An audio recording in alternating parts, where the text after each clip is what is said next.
time for Two Guys and a Goalie with Dustin Nielson, Matt Kassian, and the goalie, Joaquin Gage. Game 6. You would have told us after the first two games that the team was going to be facing elimination tonight. Probably would have thought it would have been the Oilers. What's that gif, Gager? Call an ambulance, but not for me. That is I've seen some Oilers versions of that popping up, which is kind of funny. It's Two Guys and a Goalie right here on Edmonton Sports Talk. Two Guys and a Goalie presented to you by GS Construction. GS Construction is hiring now. Become a part of their great team today by visiting gsconstruction.ca or their page on indeed.ca. For the past 50 years, the foundation of GS Construction has been built on efficiency, quality, and safety. Take your career to the next level. Join the team at GS Construction today. And as of this morning, Edmonton Sports Talk now presented to you by Play Alberta. Deposit $20 today at playalberta.ca. Use the promo code 100sports and you'll get a $100 free bet for both new and existing players. So whether you're signing up or you already have an account, just throw $20 in your account. Use the promo code 100sports, and it's all 100 sports in caps, and you get $100 free bet over there. Nielson, Cass, and Gage are with you as we get setting up Game 6 tonight between these two teams. Cass, your thoughts on the last 36 hours since the Edmonton Oilers completely dominated the Los Angeles Kings in Game 5? Yeah, dominance is a good word for it, guys. Man, they were good that game. They were really, really good that game, and it was great to see that they were. It was great to see that they played, I thought, their best hockey since before the Four Nations break, and LA just didn't have an answer. And it kind of showed us what this team is capable of when they actually play, right? Because we hadn't seen that really. We'd seen tiny little moments of it, and they were better in Game 3, but Game 4 was just, I mean, they took that overtime and they just built on that momentum and they just crushed it, which was great. I mean, it completely changed my outlook on the rest of the series and potentially on the rest of the Oilers playoffs too. What do you think? How big of an impact does that one game make, Gage, on like everything moving forward? Well, Hernan and I have this theory that the Oilers never do well when everyone tells them how good they are and how well they're playing. I know. So I think everyone should be down there like booing them as they come into the rink and tell them they're not doing. That's why I'm kind of worried about tonight. Yeah. Me too. I think they're going to win.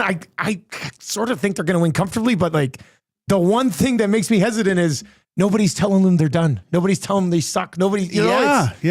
I don't know. I like when Connor has those, you can see the anger answering some questions. You guys all doubted us and stuff. Hopefully they can convey that, or he can convey that in the dressing room and goes, look, these guys all counted us out. Let's show them wrong. Like, show these people when their backs are up against the wall. It seems like you get the best out of this team. So, if you see them in the wild, tell them how they're not doing well, because at the end of the day, they're going to do great.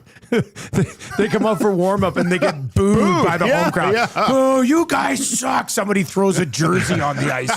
They win 11-0. Like, enough is enough.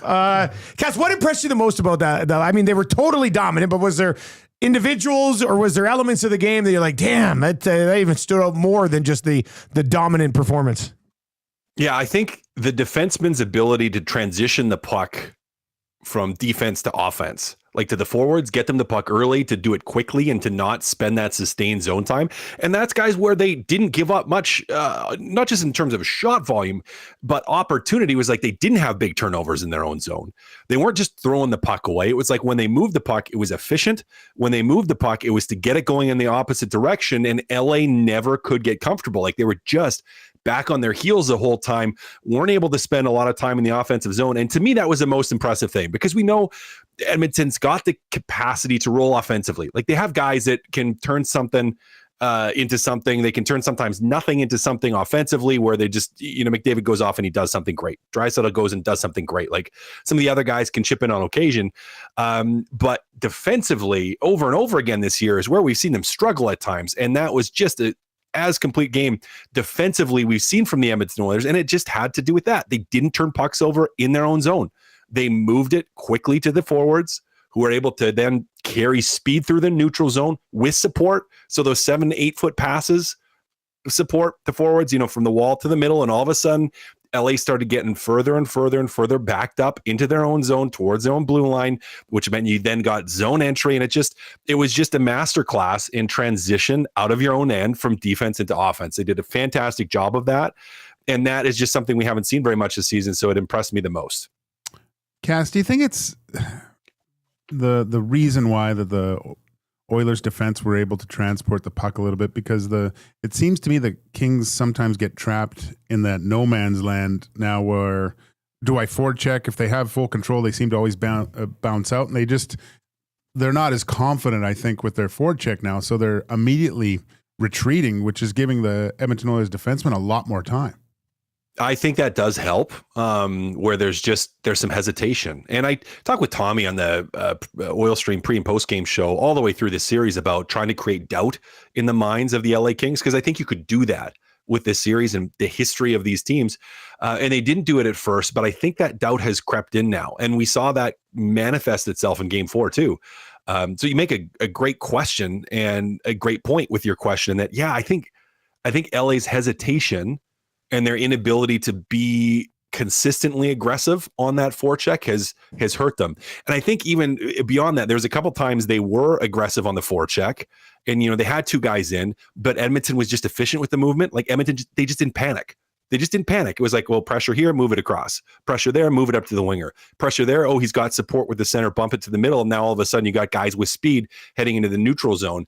And they did that enough where it forced LA's D back, which then the forwards are second guessing a little bit because they're like, oh, they might beat us even if we do pressure. And then, you're caught in between a little bit.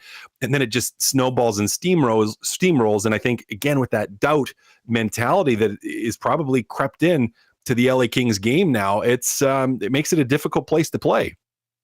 780-218-9999, 780-218-9999. If you're listening on TuneIn or iHeart, or at edmontonsportstalk.com. That is where you can get a hold of us. If you're watching over on YouTube, hammer the thumbs up for us. Sub to the channel as we try to make a big push to 12,000 subs. And you can get in over in the chat there. And I want to get to this one from Gordon McDowell. It says, I don't know if the Oilers played as strong a team game all season as they did in LA. Not even the harmonica magic could hold them back. Gager, I mean, considering the stakes, by far their best game of the year, but have you seen that team play much better than they did at any point this season, even when they were like the hottest team in the league for 2 months? I'm not sure we saw what we saw against Los Angeles. No, there was, like Cass mentioned, there was an efficiency with their puck movement, their positioning, making it difficult for the Kings all over the ice. I'm trying to think of those couple games, and I know the game against Pittsburgh at the beginning of the year, Edmonton really dominated, but Pittsburgh wasn't there. Part of it is the Kings didn't play well too, right? Although the Oilers were fantastic, the Kings didn't have their best. Let's face it, without Kemper, that thing would have been over after the first period, right? So expect a much better game from the Kings, but now if you really look at it, if the Kings are playing their best and the Edmonton Oilers can maintain that level of play, it'll be a close game again.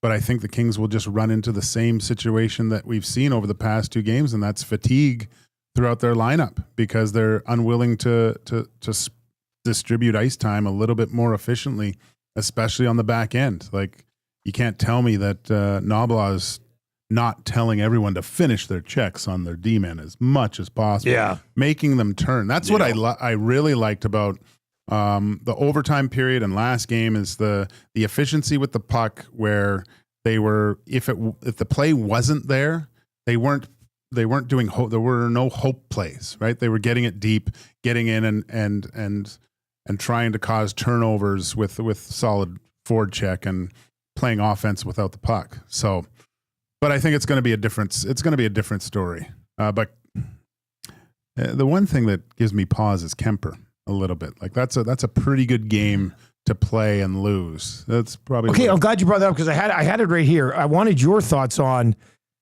It's a very good game to play and lose.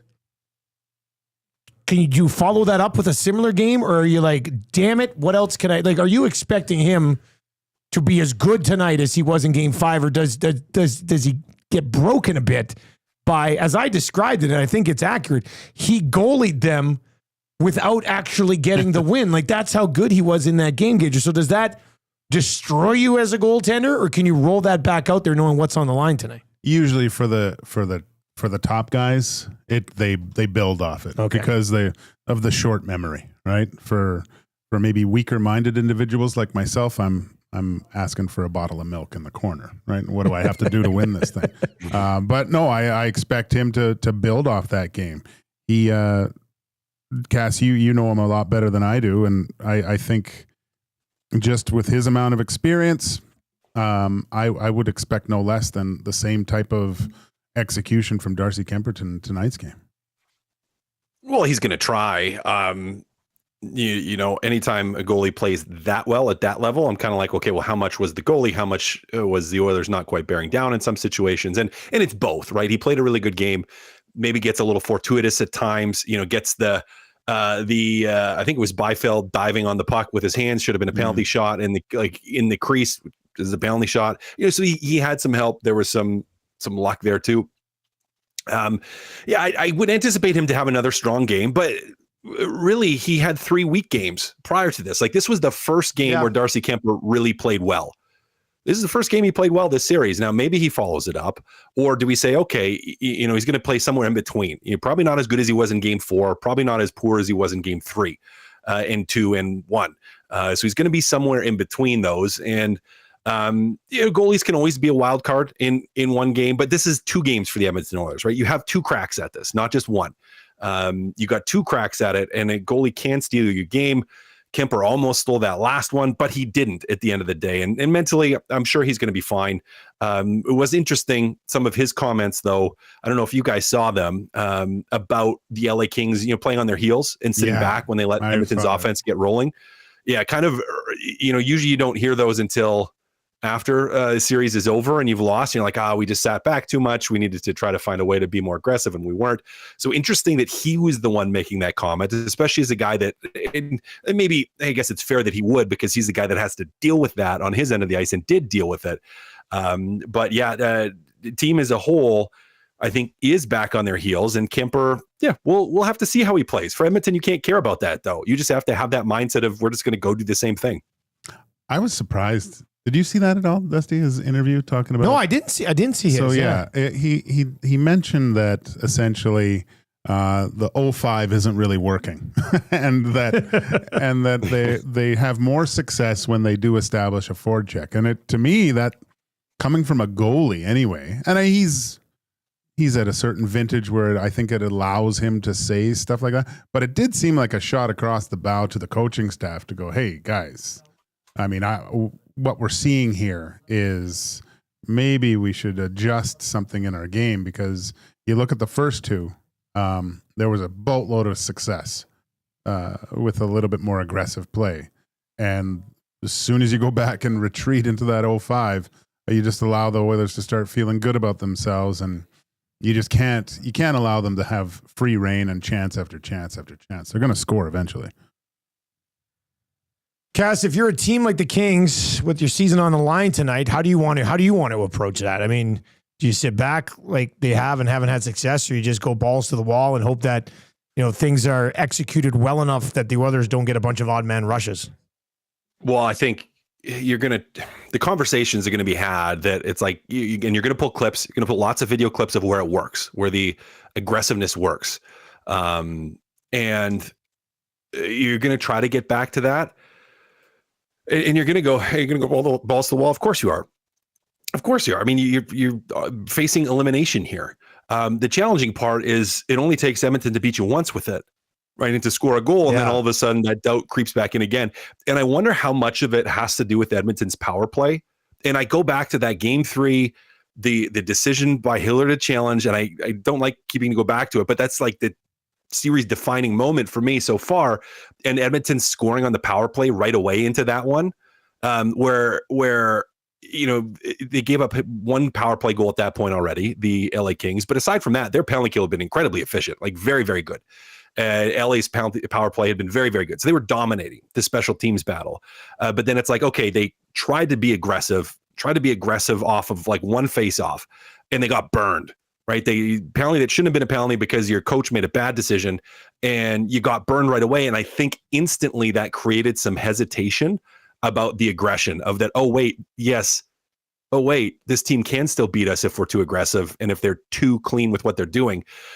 So you're going to try to get to that, and you're going to try to get to your forecheck and establish it, but it just all depends on how quickly or how early Edmonton can make you suffer for it, right? And that's the rub here. That's who's going to win this hockey game is, can LA in aggressiveness and playing defensively structured, can they stop you enough, slow you down enough, force you to turn over enough pucks that you can't get momentum offensively, and they can chip away at trying to score some goals, versus Edmonton, well, hey, they're going to high pressure. If we're clean and we transition well, we're going to get opportunities, and we're going to spend a ton of time in their zone, which is going to tire them out, and we're going to win. Like those are the two opposing forces here heading into game 6. 780-218-9999, 780-218-9999 is where you can chime in on this. This text is in, no handle on it, but says, guys, the Kings are making Klingberg look good by not forechecking on him. And this brings me to a discussion we were having earlier in the day on the station. Gager, Kane, Janmark, Klingberg, Pickard.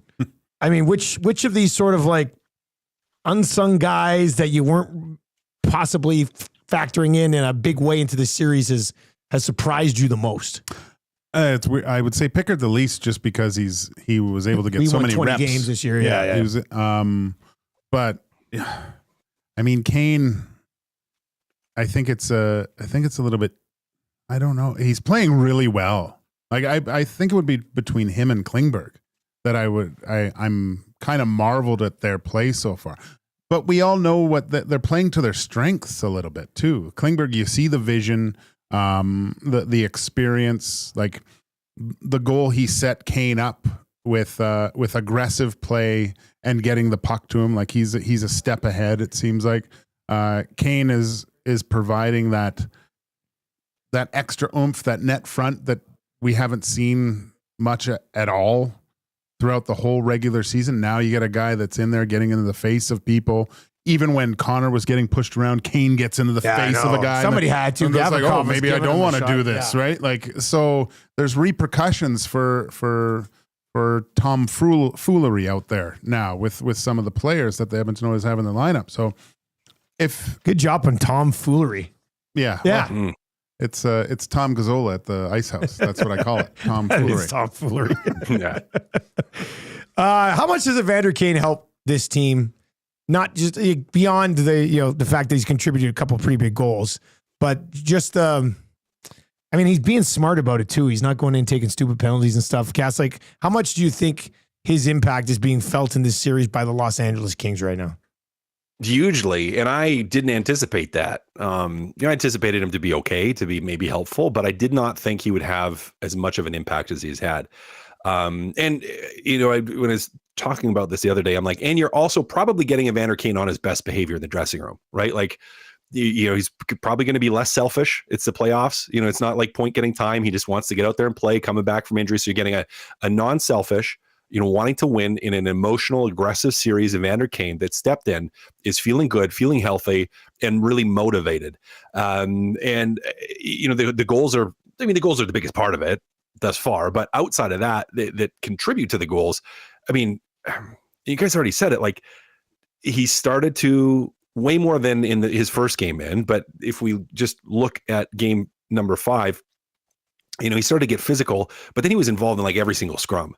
Every single time. It was like he was there and he was in it. And as you said, like not being stupid. I can't remember who is chest to chest with somebody. Kind of gave him a little shot, but kept his hands low, like waist level, like kind of in the stomach. Gave the guy just a little shot with his hands, not a stick, like enough to let a guy know he was there, but not give him anything to try to sell as a penalty.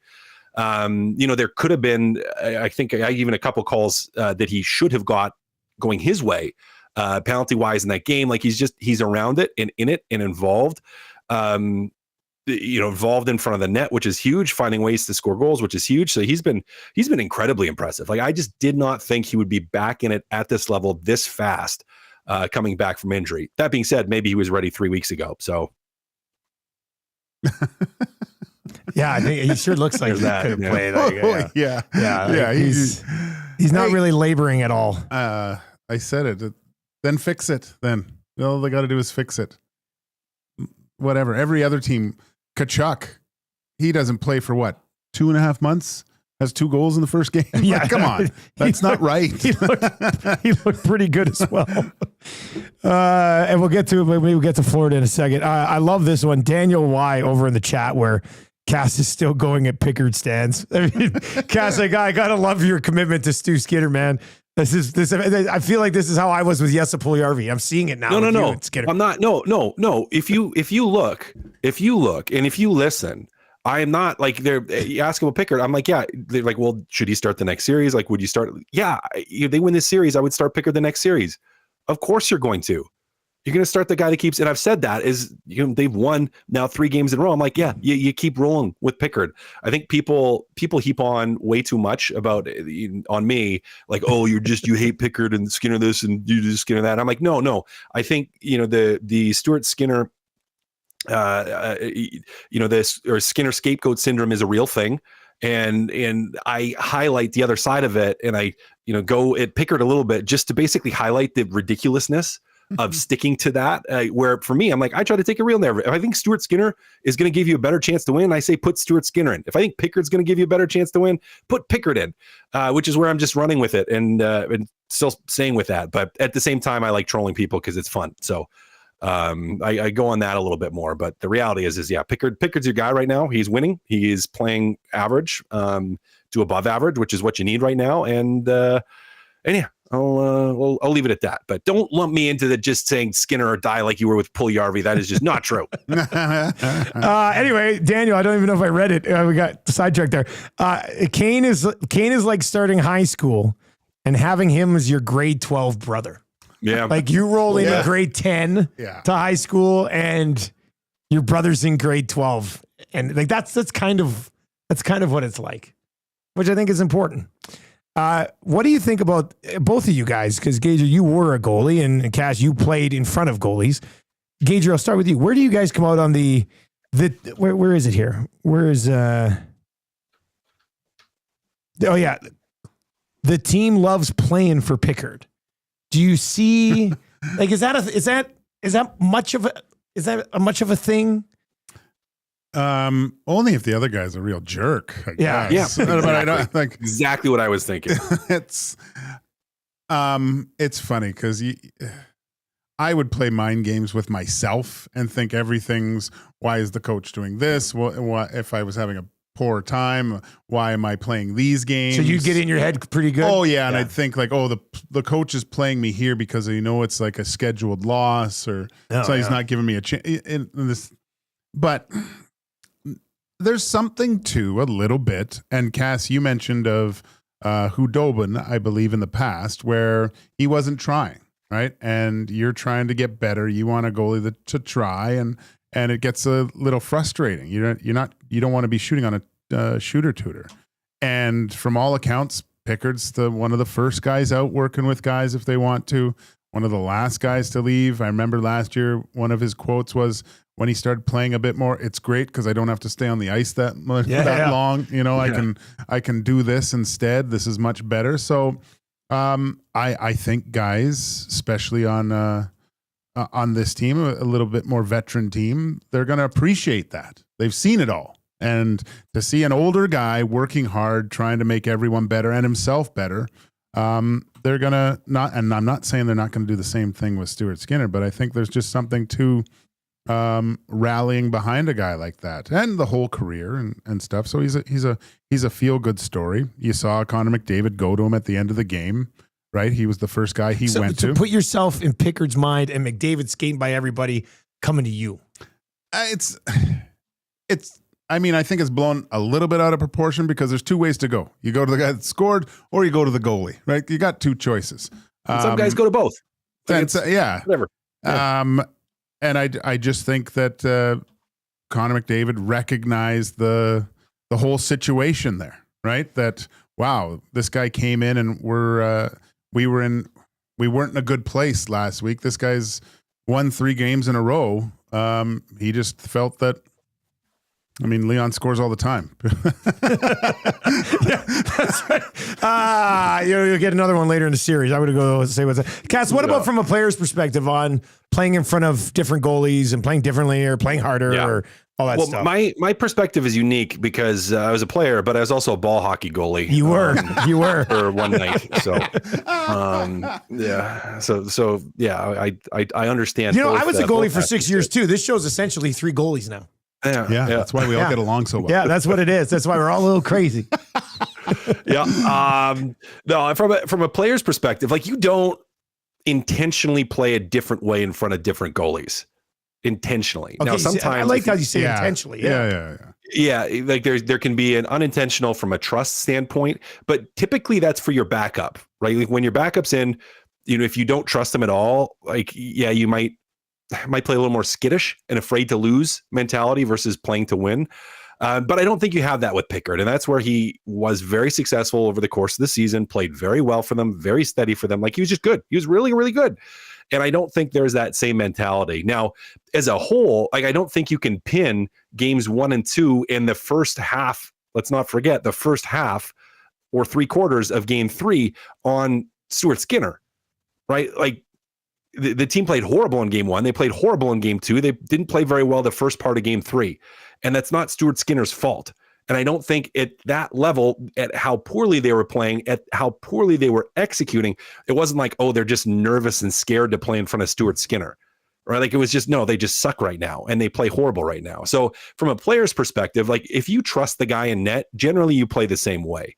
And I know people are like, well, if they don't trust Stuart Skinner, then that's undoubtedly what people are about to say. And it's like, well, no, I don't think that's the case. I think they just played horrible in those games. It wasn't due to them being nervous about Stuart Skinner. It was just them not playing well. Stuart Skinner didn't cause Evan Bouchard to pass a blind pass out front for a 2-on-0 in front of his own net. Like, that didn't happen. Stuart Skinner didn't do that. So I think people are quick to blame how a team plays in front of a guy at times and quick to praise on the other end. And sometimes there can be something to it. I don't think in this case, but guys, they trust Pickard and rightfully so. He's played well all year and played all right, again, average in the playoffs. Although I think the worst goals that the Edmonton has had scored on them have all come on Calvin Pickard, but that's just me. Yeah. I think what helped too was the fact that Skinner gets injured. He goes in and gets a ton of reps and plays quite well, right? That installs confidence in your group, seeing, oh, this guy's playing great. Like, we're good with both guys in that. And just reaffirming the things that they say to reporters when asked that question. How do you feel with the other guy? Yeah, we trust both our goalies, but I really genuinely think that every player on the Edmonton Oilers trusts both Skinner and Pickard. This one is in. It says Jake Wallman was the Lord of Chaos in the first 2 games, and I actually want to use this to actually bump us into one of our new segments here. The Play Alberta Number Crunchers here on 2 Guys and a Goalie. Enter the code YEG50 right now to receive a $50 free bet when you make a $5 minimum deposit at playalberta.ca. And we now have 4 different bets up in our EST specials play, the Grand EST parlay. The Grand EST parlay is up now. That comes from our guys over in the DGen Den, guys and gals over there. Dallas, Colorado, both teams to score 2+ goals. Cory Perry with a point, and Tkachuk 3+ shots. That is boosted to plus 335. That's the most recent one that went up there. I do like a Cory Perry point tonight. I like a Vander Kane point tonight too. And that's a plus. That's a plus money line. Let me just grab that quickly. I was looking at it a little bit earlier. I was going to mention it on the lock shop, but then Huss and I kind of got carried away. But for a Vander Kane to get a point tonight, I think it was like plus. I'll track it down, but it was plus. Well, I'll find it. But I wanted you, the number crunchers. I mean, there's another number crunchers topic that we'll get to as well. But Wallman, let's just talk about him briefly, Gager. He's +8 right now through this. He only has 1 point, but he's +8 so far. We talked a lot about Klingberg A lot about Bouchard earlier in the series. Kulak has kind of been what you expected from Kulak. I think if they're going to go on a deeper run, they probably need a little bit more from Darnell Nurse than what they've got in the first round so far. But what are your thoughts on Wallman so far?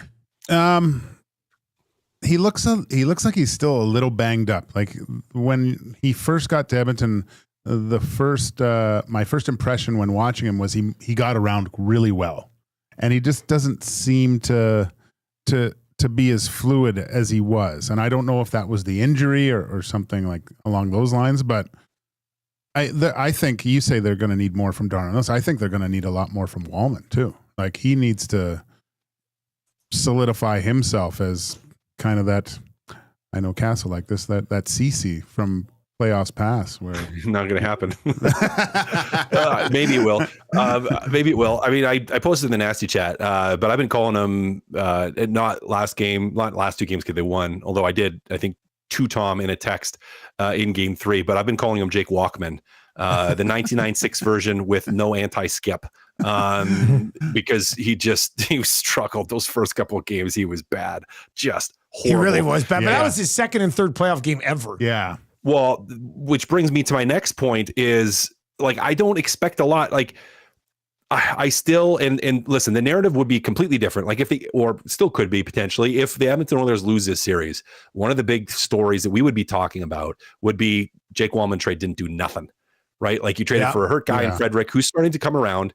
And then this other big part of it would be, well, trade deadline, you traded for Jake Wallman, a left defenseman when you needed a right defenseman, and Jake Wallman didn't do nothing. And it's like, okay, well, he's not a guy, not that I think you have to have all kinds of playoff experience, but he's not a guy that has had any playoff experience prior to this. He hasn't had experience in big games prior to this, and he's a guy that, to me, he's not tested consistently in top pairings or top pairing minutes in big games. He's not. He doesn't have that. Now, will he get there from the experience standpoint? Maybe, but he hasn't looked like he's belonged in that regard. Like he to me looks like he's a third pairing defenseman. That's what I've seen so far from Jake Wallman, both in season and right now. He's supposed to have these offensive upside, and it's like, yeah, we haven't seen too much of that. He hasn't been dominant defensively. There's been some moments of physicality that have been awesome when he's laid the body, and I'm like, oh, there's something. But he's just kind of been there. And I agree with you. Like, if they want to go deep, he's a guy that absolutely has to be better. He absolutely has to be better. Like, he got walked 5 or 6 times in those first 2 games, badly. Some of them leading to goals that wasn't good enough. And Darnell Nurse is another guy too. Needs to improve. I think he struggled through the early series as well. You mentioned him, but Wallman is absolutely a guy where it's like, man, I don't want the Walkman name to stick, right? Like, I don't want that to be a moniker that always pops into my head when I'm thinking of him. But right now it is, where it's just like, as a fan, I don't have a ton of confidence in him when he's on the ice from a defending standpoint. Like, he hasn't shown me enough this playoffs that he's able to do it in high stakes games, where it's like Kulak, I've seen him do it in high stakes games. Bouchard, yes, I know, there's the double edged at times, and we've seen the bad, but we've also really seen the good. And it's like, I know that we can see more good than bad in the playoffs from Evan Bouchard. Darnell Nurse, same thing. Klingberg, to a certain extent, same thing. But Wallman, not a guy that we know that about. All right, 780-218-9999. I got distracted right at the end there because Duck Dad pointed out that Cory Perry to get a power play point tonight's plus 481. And what have you thought of Perry on the power play? We'll just tie this in as well. And I'm just going to say here, if you bet $5 on Cory Perry, it'll pay almost $30 to get a power play point tonight. He's been good on that power play. He's made you forget about a former 50-goal scorer on that power play. And looks like he's more When I first started to see that, I was like, what are you doing taking Hyman off there? But now, Cass, do you feel that way anymore? No, but I got why they put him there earlier in, and that kind of when his minutes started to go up, where it's like, well, he's a big game guy, and Cory Perry always has been. And it's like, well, yeah, you don't want to play him like 16, 17 minutes a game, but you want to tell me you'd be concerned about putting Cory Perry in front of the net on a power play, even at this point in his career, like when your power play had been struggling. So you've been struggling to get any kind of momentum. It's like, yeah, put Cory Perry there. And yes, Hyman is a 50-goal guy, but he hasn't been this year, right? Like he's struggled at times this year to put the puck in the back of the net. And, so what's wrong with rotating those two guys through? Gives a little bit of a different look, a guy that's going to play the angles differently, a guy that's a little bit of a bigger body, maybe causes a little bit more havoc in front. So yeah, I mean, rotate the two of them through. Keep Perry's minutes at a manageable level that you still like him at his age. So he's not overextending himself and trying to do too much, but by golly, Cory Perry can still do some stuff in front, and he's still got hands. And as all his teammates would say, he is a smart player. Not that Hyman isn't, but he's a guy that uses his head, that thinks the game well, and thinks the game well on the power play too. So yeah, I mean, I'm not worried, nor surprised, nor shocked that he's got some opportunity there. Go ahead, Gage. No, I just it's the bigger body thing too, I think helps, right? And just it's weird, but when you see Perry on the back of the jersey, it creates emotion, I think. There's the dark arts that he performs, just the little brushes, the subtle little bumps that he keeps doing on goalies and opposing players. It just gets people off their game a little bit. There's a lot of other intangibles that I think he brings, and he's been great, man. We are 33 likes away from changing 100 here on Two Guys and a Goalie today. So please hammer the thumbs up for us and sub to the channel if you haven't already. We are in the middle of the Play Alberta number crunchers. Here's the other one. This came in from an AB Poker Inc. earlier on the inbox. And I saw this going around on social media platforms. People are asking, like 100 men versus one gorilla. Oh, You see this thing?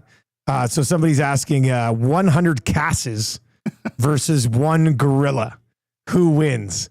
Cass, that's you. Do you think 100 versions of you could beat one? Like, is it a silverback gorilla? Is that what everybody's saying? Yeah. Like, do you think 100 of you could beat a gorilla?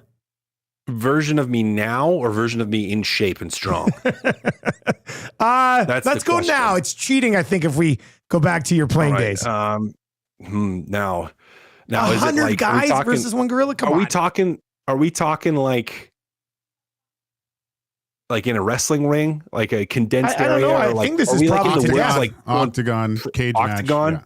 Zach, is this to death? Are you familiar with this trend? Just a sec, Zach. I don't know. Oh what yeah, this, for sure. It's to death? It's got to be. There's no 5-minute rounds, So five-minute rounds or anything. 100 Right, memes but- can't tap out to this thing 100 times. Like, No, you But, just go, man. so it's to death. yeah, It's to death, Cass.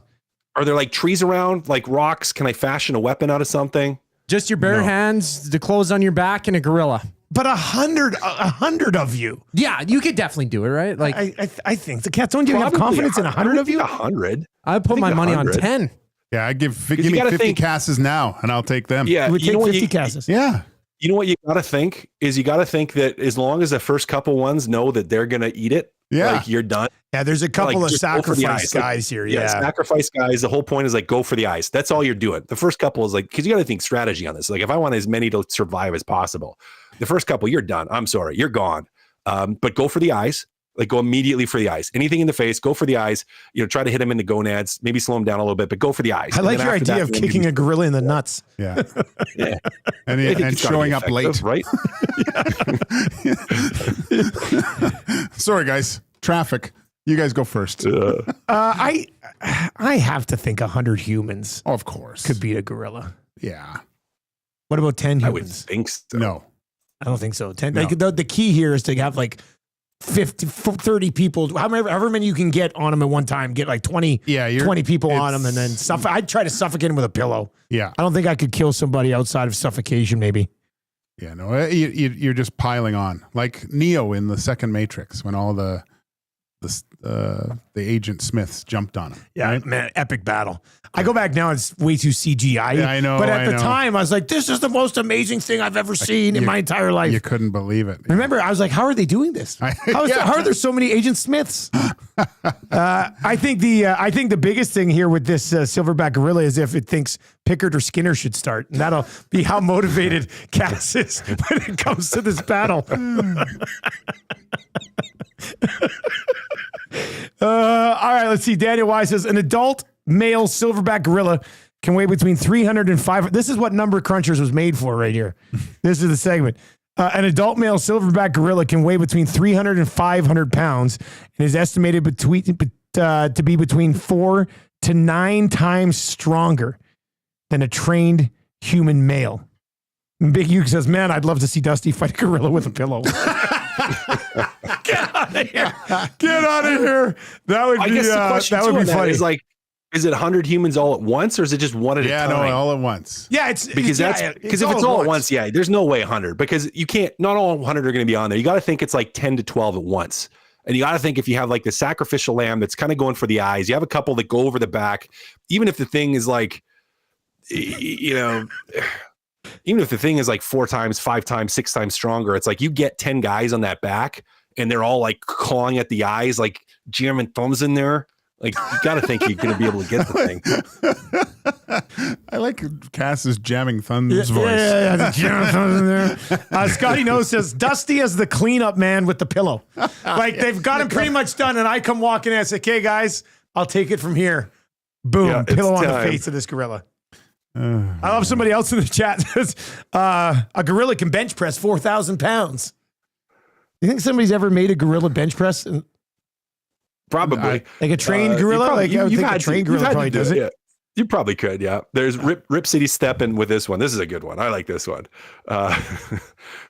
There's definitely at least one Kassian clone who likes Pickard more than Skinner. That's a good one.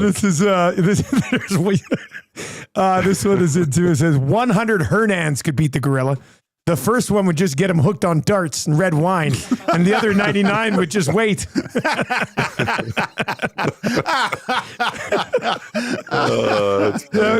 That would be funny. Yeah, the rookie says, "Man, would I love to see Dusty 101 try to suffocate a gorilla with a pillow." That would be. All right.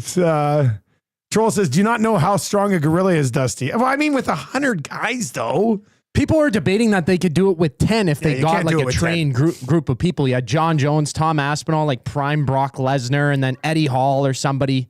It doesn't matter. Right? No, it's a gorilla would kill 10 people. Yeah.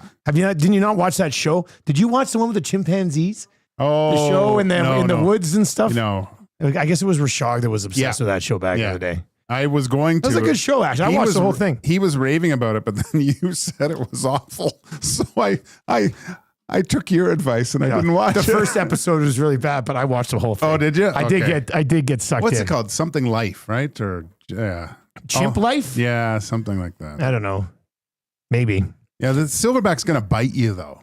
Like he's gonna rip someone's arm off with his teeth. Oh, probably. He's probably gonna rip your arms off with his hands. Like just pop. Yeah. In one episode of Quantum Leap, Scott Bakula leapt into a chimpanzee. I think I remember saw that one. It was like part of the space program and training and stuff. God, I love that show. That's it. You know, I saw the other day.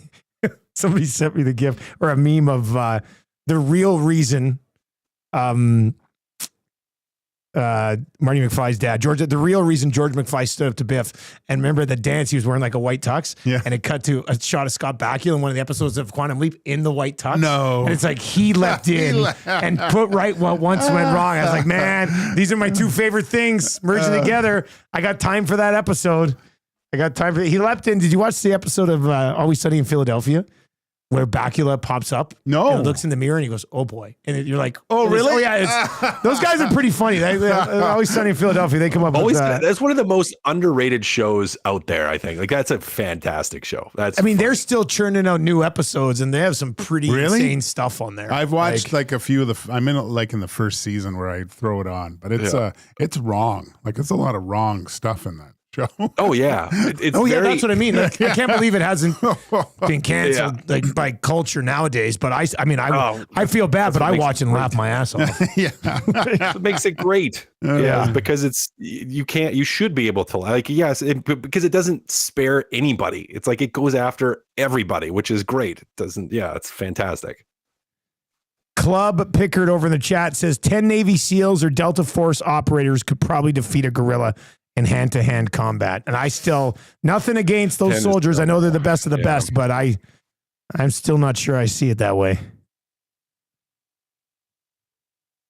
Too big, too fast, too strong, like LeBron for 22 years now in the NBA. Ottawa Senators, Cass, they stay alive tonight? Do they do it again? Oh, I hope so. I've got like every single thread that I have with either friends, like texting thread, or even family, like my dad and my brother, is like everyone's just like, man, I hope Ottawa wins and Toronto chokes, and how great would that be? And especially my little brother who lives in Toronto, he's just like, dude, this would be so amazing. He's just looking for it. And then just part of me that just kind of wants to see that happen too. Going to be tough. Like, and I said this heading into the last game, like chances are still against the Ottawa Senators that you're gonna win out here against the Leafs, but there's a chance. There's a chance. Like, and I think so much of this is going to hinge on Ullmark and your goaltending, right? Like if he can steal another game here, all of a sudden anything can happen in Game 7, and you got a shot. So it's going to be an interesting one. Interesting to see mentally how Toronto responds to it. Like, are they going to buckle down here, or are they going to fold? Right? Like, are they going to just cave to ghosts of playoffs past? So it's an interesting one for sure. I love that they got another game in Ottawa. I love that Tkachuk was calling it, to the fans that they were going to be back. Like, to me, that's just, it gives me a little bit of the tingles, right? Like, it just excites me a little bit because I'm like, oh, this is just a great playoff story. And hopefully it doesn't end tonight. Even if Toronto ends up winning, I would love to see that game go to 7. You think the Leafs leave tonight, Gager? Or is this different? Yeah. It'll go 7 for sure. Can you imagine the pressure on these guys in Game 7 at home, having blown a 3-0 series lead to your little brother in Ontario type of thing? Like, it's great. It's great. I hope they're up 3-1 with a couple minutes left in the third, and they start coming back. Chris Sadaway in the inbox says, "What about 1,000 Coobs versus 1 Kassian?" No, I know jiu-jitsu without question. See, this guy knows jiu-jitsu. Yeah. Or I pretend I do. Yeah. Nobody will really know until they test me. Get me in the octagon. Give me some, tap out merch. We'll get you in the octagon at some point. That would be good. Yeah. We'll put Coob in the octagon versus a baby gorilla. And see what's... I could probably put my dog in there. see what happens. All right. 780-218-9999. 780-218-9999. Big Slam Nasty over on YouTube says, can I bet on the gorilla at Play Alberta? You know what? I have the chat open with the odds makers right now. We'll see if we can imagine going over to the EST specials. You'll never know. You'll never be able to cash it. You can only bet 10 cents. You're like, I got it just in case it happens somewhere in the future. Yeah. I'm on it anyway, just in case. I did get on that Cory Perry power play point though, Duck Dad. That was a nice find. Thank you very much for pointing that out tonight.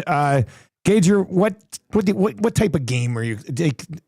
I've been wrong basically every single game. I stopped predicting. I just tried to focus in on what type of game I thought it would be. I thought last game was going to be more of a battle, not just so one-sided. Yeah.